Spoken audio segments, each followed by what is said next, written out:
Hello everybody. Evan Abrams here, coming at you with some video motion graphics challenge today. Hope you're all doing well. Thanks for hanging out with me. For the next half hour, we're going to be looking into rotoscoping and then animating footage, trying to make things feel cohesive with their movement and look cohesive by chopping the footage out, separating things from the background. And it can be a very manual process, so we are going to look at some things that are going to make that hopefully a lot easier, and then you'll be making all kinds of wacky stuff all the time.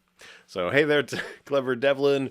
Hello, Kendall. How's it going? Umacorn? Hello. General Kenobi. Good to see you. And of course, Cody Bear, our mod, hanging out, holding it down, keeping people honest in the chat. If you are over on YouTube or over on Behance, you have any questions? Anything you want to yell at me, get at me in the chat. I'm always happy to hear about it. But I have many things to cover, so we must get into it. Let's have a look at what we are making.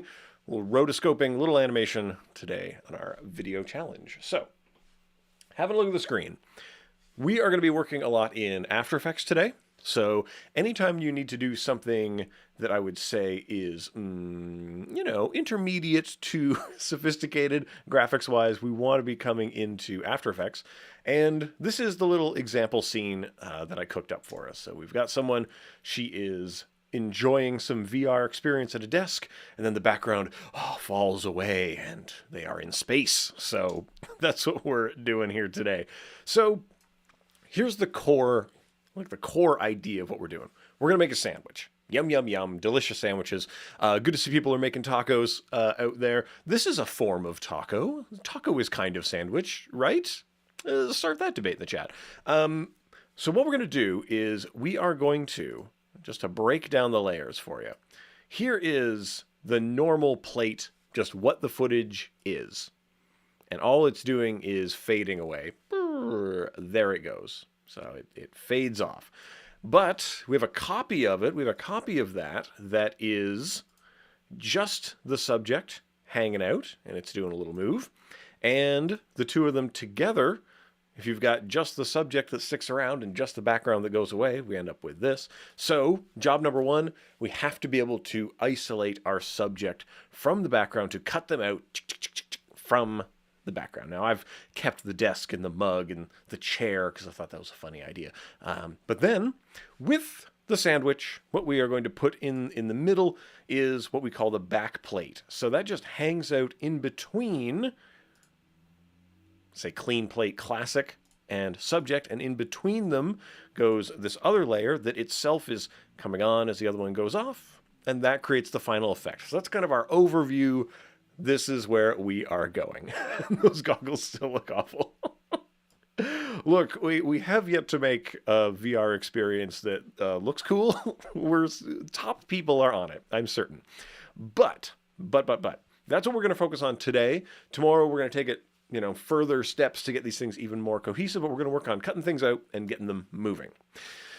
Now, a lot of this might seem pretty complicated, but I thought just for funsies, I would show you a little bit in Adobe Express. So if you're not familiar with Adobe Express, it's a wonderful set of tools. You can do things very quickly, and there are a lot of new video tools that we have in Adobe Express. So bear with me. We're going to spend a good 3 minutes here in Express, just so I can show you how you would do it in here real quick. So here's our day one example. Let's have a look at building. I'm going to make sure I'm on the right page. Yes, I am. So we can perform this inside of Adobe Express. You see, I'd say I did a pretty good job of making this happen.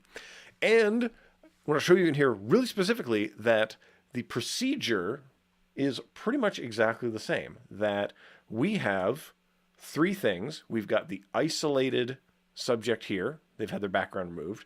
We have classic, full background is in there.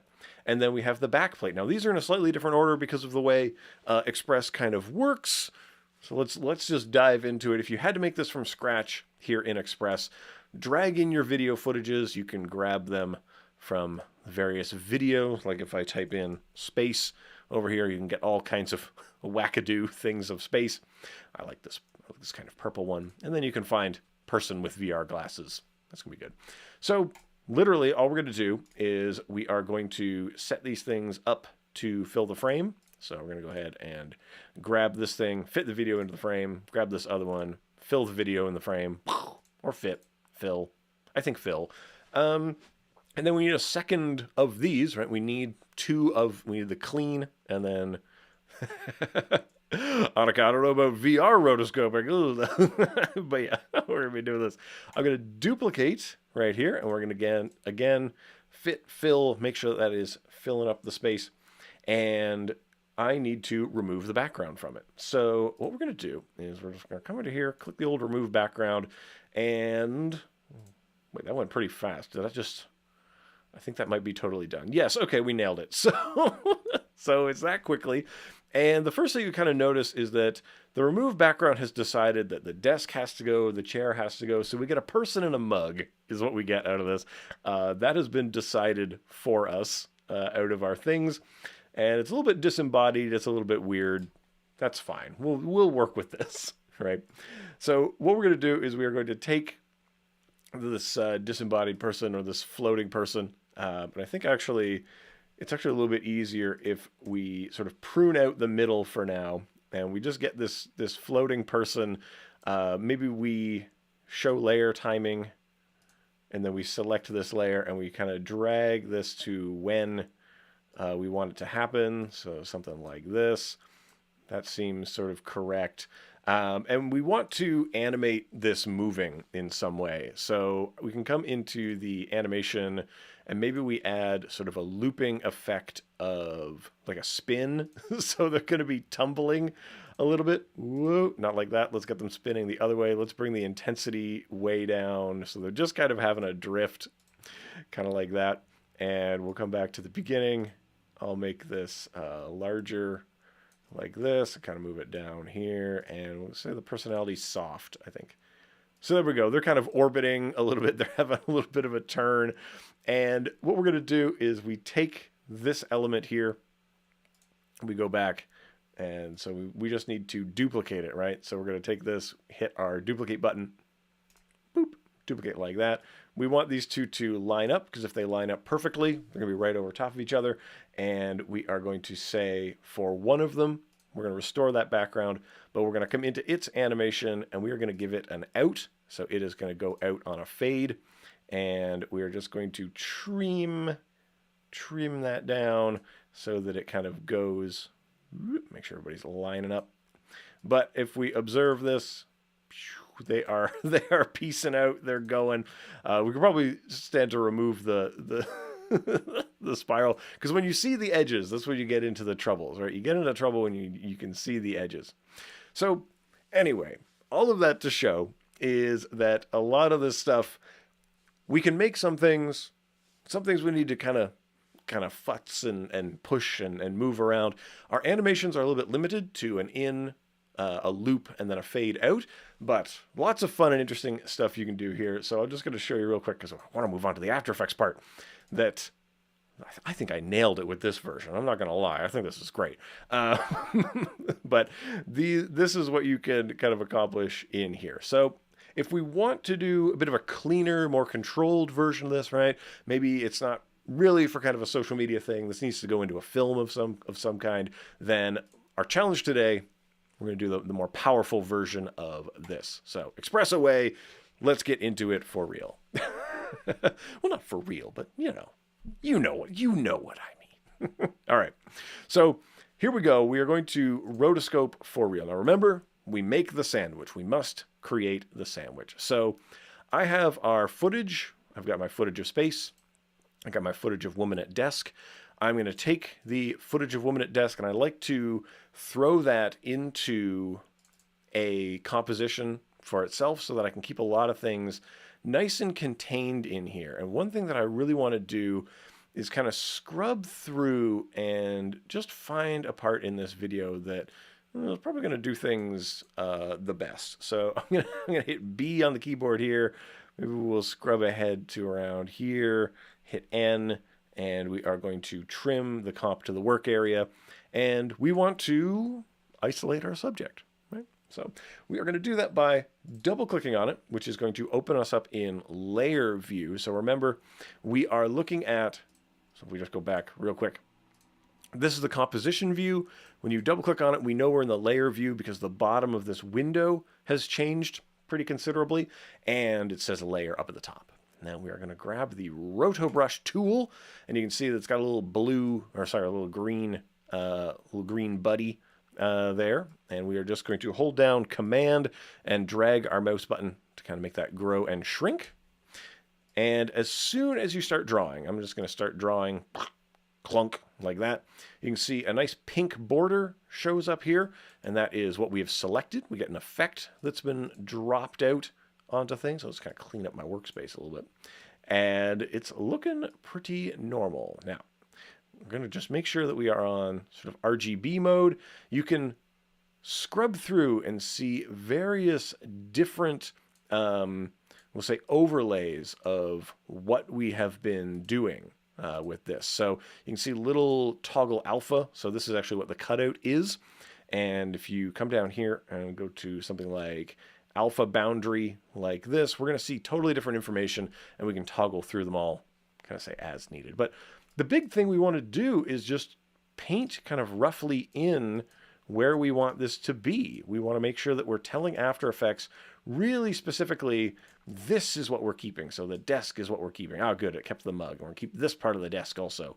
And I'm going to zoom in. I'm going to make sure that we get the hand here. And I'll make my selection a little bit smaller. I'll paint along the thumb here. We want to be pretty gestural. You can see like, oh, we've gone a little bit too far. So I might hold down Option so it goes red and say, not this and not that. And then over here, we're going to say yes to this. We're going to say yes to the thumb part. Get in there. It's pretty close. Now, the important thing is if you do a bad stroke, Command Z, because you don't want it in there, and have a look here at all of the various strokes that are being kind of collected, right? So let's just have a look through. Oh, here is part of scarf. We want to make sure that we get that scarf in there. Oh, don't want that part. Take that out. And there we go. Pretty good. So pretty good, pretty close. You may want to get pretty tight into the edges and just be very certain about what you are keeping. Now, say like, Evan, that's a lot of work. I don't really like that. Sounds like a lot of clicking. But we're going to ask After Effects to do a lot of the work for us. So we're going to come in here, and you see this little span down here. Now, this is how far After Effects is going to attempt propagating this purpley line. So if we just kind of scrub through, and you can see I've got a pretty powerful machine here, so it's calculating pretty quick. But that purple line is really hugging the boundary. You can see it does a better job in some areas. It gets a little bit confused in others. It's making a lot of whoopsies down here. So as you go, you may need to give it some hints, right? So we'll just toggle through a little bit here. We'll see like, do I need to give any hints? Move forward. Ooh, okay, here's where I probably need to give a big hint. So I'll say, not this. And it kind of fixes itself up, right? It snaps to where I want it. We'll go back just a little bit and we'll say, okay, not this and not that. And so you do have to kind of knock through a little bit and make sure that you are indeed getting these things as nice and tight as you can. Now, all of the propagation, right, getting this line all over stuff, you may find that these corners we're not getting into the corner as nice as we want. Now, this is when you want to come up and grab your Refine Edge tool. And what I'm going to say is this edge needs some refinement. Now, really critically, see where I just painted that? I want to undo that because you really want to make your Refine Edge stuff start at your kind of critical, your keyed frame in here for this. And that way everything is kind of propagating from the middle. But when you paint this in, we've gone from just thinking about the purple line, we're now going to think about this black and white area. Black areas will be totally transparent, white areas will be totally opaque. And so if we scrub through and we see how this is propagating, you can see that this area is getting a lot of special attention, and it is going to have a nice tight radius in here. So that is working out. you may need to scrub through, look at a lot of your problem areas, just go in there and say, okay, I know this part here, that's going to become a problem area. Where else? The thumb. This thumb is going to be a problem area. So we're just going to paint over that like that. And what you really want to look for in here is consistency. You want a very consistent silhouette, almost like we are looking at this through X-ray goggles, or we're looking at this through a kind of heat vision type of thing. And a big part of that is to say, like, okay, from frame to frame, all this part here, this kind of bean shape of where it's looking, I'm not so concerned if that is all over the place. What I'm concerned about is whether or not the black and white areas seem more or less consistent as we are scrubbing forward and backward. But you can see this is doing a pretty good job. It's doing a pretty good job of figuring this out. But the problem areas you'll have are areas like here, where anytime there's a really hard crease between things, you might encounter some trubs. Okay, here's some trouble area right in there. And you can see that there are dark, we'll say, bespill that is coming into that part. So I might even try to just chip away at sort of the back part of this. And you can see that what it's understanding to be edge is dependent on how wide we're saying that edge is. Because this could be a semi-transparent area. It isn't, but we have to kind of delineate that stuff. So once you've got all of your sort of propagation going, you're scrubbing through, you're getting the stuff to work and look good. Your black and white edges are looking wonderful. As you scrub through, it looks very consistent. Big thumbs up for that. Then you are ready to hit freeze. And when you freeze this thing, we're going to be locking down all of that stuff. So all of the propagation, all of our little edits, all of our little hints that we're giving After Effects, sending it to the Sensei model for it to understand what we want it to look at, that is going to change and improve our kind of solve. And you can always unfreeze and you can come back and you can kind of jump back and forth between the two things. So you're never totally locked in. But just like a good cooking show, here is one that I prepared earlier that I have done all of that roto work, and we've got this more or less locked down exactly how I'd like to have it go. So there we go. We've got our background chopped out. Boom. We nailed it. So now we want to composite our subject with our background. So let's go ahead. We are going to take our subject and our backplate. I put the space into its own composition, drag those onto a new composition like so. You want to create a new composition? That's great. Let's make a single one, hit OK, and there we go. So we are going to see the backplate and the subject. If we put them together just like that, give ourselves top marks for that. That's a big thumbs up. So we nailed it there.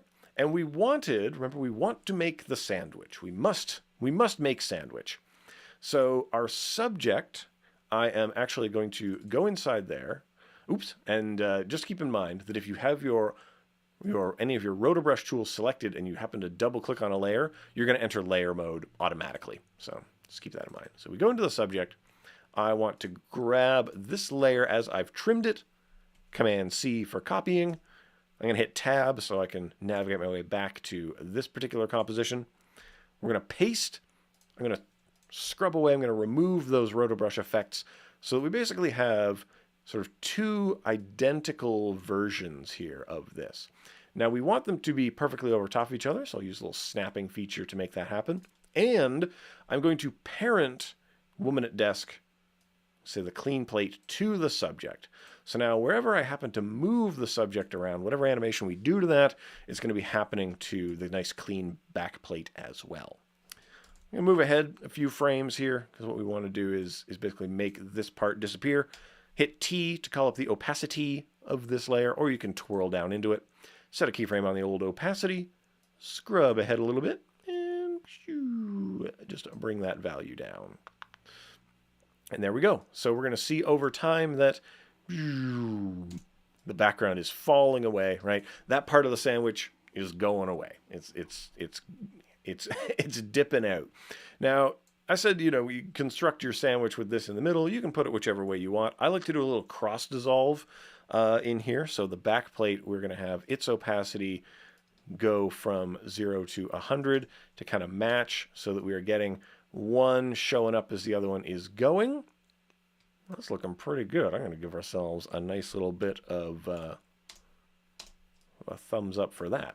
Now, that's all well and good, but right now everything feels really static, right? This doesn't feel particularly immersive. There is movement within the footage, so there is camera movement of sliding and moving around, but at this particular point, the shot's pretty locked off, and we want this to feel a little bit more dynamic, a little bit more interesting.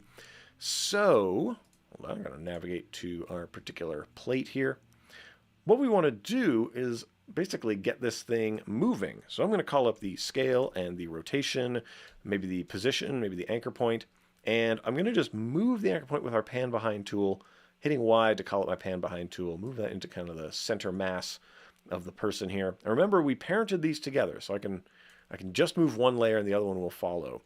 And we're going to change maybe the position, scale, and rotation of this over time.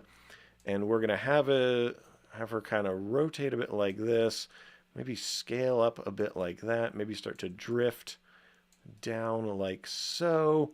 And we're just going to kind of have a look that, yes, okay, as this thing is going like that. Now remember, we talked about how when you see the edges, that's when the illusion starts to fall apart. So we want to come into here and we want to set up our timing a little bit so that even, you know, as this thing is going, we want to make sure that it still kind of has like enough scale at this point, or it's still kind of where we want it to be, that we're kind of moving in like that. Now, we are probably going to want to span these things out kind of like that.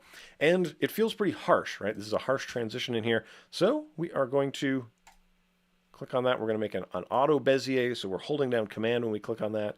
And that's kind of easing that transition there. It is kind of a hard corner. So if you select your position keyframe, we're going to come down to our Convert Vertex tool. And we're going to make it a curve. We're just going to make a little curve like that. So click on that handle. And it's going nice and smooth through the transition point. And we've got this kind of moving in type situation. Now, we might have a look at the scale. Let's have a look at the little scale in here and say like, we're going up and then down. So what I'm actually going to do is we're looking at the graph editor, and you can toggle your graph editor on and off right there. And you can see, if you're observing a value graph, just how smooth that actually is. So we're going to ease the end, hitting F9 while you have that keyframe selected, right? And we're going to make sure that this is kind of a nice easy transition. Nice soft transition is exactly what we want, right? So it doesn't feel super weird. Now the other thing that we want to do is get our back plate, call up its scale and rotation, a little scale and rotation for that, set keyframes, drag those to the start, and we're going to just have it, I think, scaling up a little bit and maybe counter rotating kind of the opposite direction, so that as one of them is moving, the other one is also going to be moving. So we've got this kind of contrapposto of the subject is twisting one way, the background is twisting another way. They're scaling, but they're scaling at totally different times, and that timing is creating a kind of parallax between foreground and background elements. I'm waving my hands at the camera to hopefully be helpful and good in explaining what that is.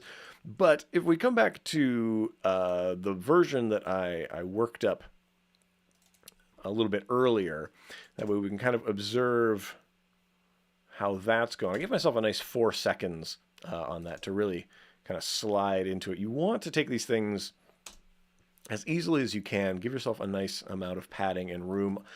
The other thing that could be really helpful is just thinking about, if you're setting this up with an actor in some way, that there is some kind of cue or there's some kind of reason for things to be happening, right? Or that they are in some way reacting. Now, if we're really just saying, oh, they're having such an immersive time with this giant brick attached to their head, then that's definitely something we could be doing. But I tried to have this kind of sync up to the movement of the hands here, so it feels motivated. It feels like this is happening for a reason. Now, Some other kind of final touches, you're going to notice that no matter how clean our roto is, it still seems pretty out of place, right? This still seems pretty, not just otherworldly, but it feels like two pieces of footage stitched together. Even though we have the movement, right? The movement is going nice. We're easing into the space. We're parallaxing between the two. Stuff is happening. It feels like these things are not harmonious with each other.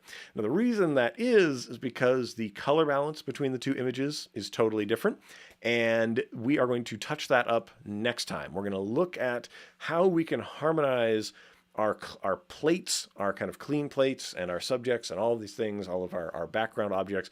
We're going to try to make these things more harmonious, so it actually seems like they are in space.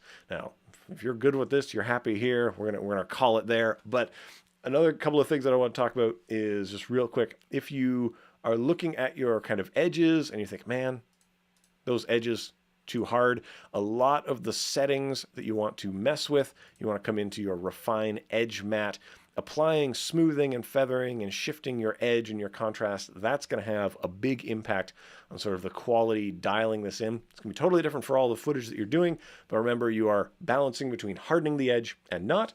But that'll do it for me. I got to run on. There's much more things to do, so I hope that you go through this, show me what you're working with, show me what you create, and I'll see you tomorrow to take this for the next step of getting a little color correcting going. So I'm Evan Abrams.